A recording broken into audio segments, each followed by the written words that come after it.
The Cambodian Genocide.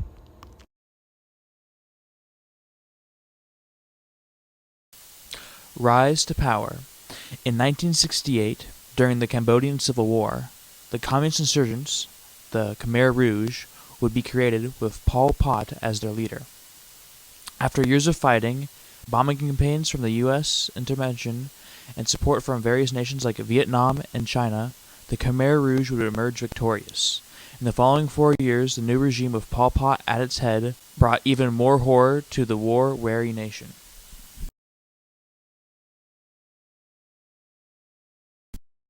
The Khmer Rouge evacuated cities, forcing millions of people to the countryside under the pretense of creating a classless society.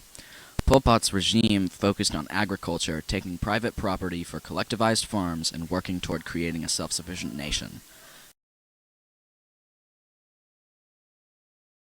The government targeted intellectuals, professionals, and anyone they believed to be their enemies. Many innocents were sent to labor camps, tortured, or executed in an effort to eliminate any opposition. Mass executions took place, and Cambodia became infamous for its killing fields, where an estimated 1.7 up to 3 million people died due to execution, forced labor, starvation, and disease. Pol Pot's government cut off Cambodia from the rest of the world, including from foreign aid and relationships with other nations, which contributed to the significant economic decline and conflicts with other countries.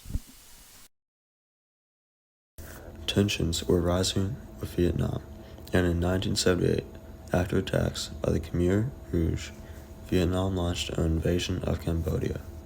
The Vietnamese military captured Phnom Penh the next year, effectively bringing an end to Pol Pot's rule. The Khmer Rouge retreated to the jungle, and Pol Pot's power had been significantly diminished. The Khmer Rouge continued to wage a guerrilla war, fighting a number of smaller conflicts throughout the 1980s. A mass defection in 1996 severely weakened the Khmer Rouge, losing half their soldiers, and a conflict in the ruling coalition caused factional fighting, which ultimately led to Pol Pot's trial and imprisonment. By December 1999, most members of the Khmer Rouge had surrendered or been captured, and the Khmer Rouge was no more.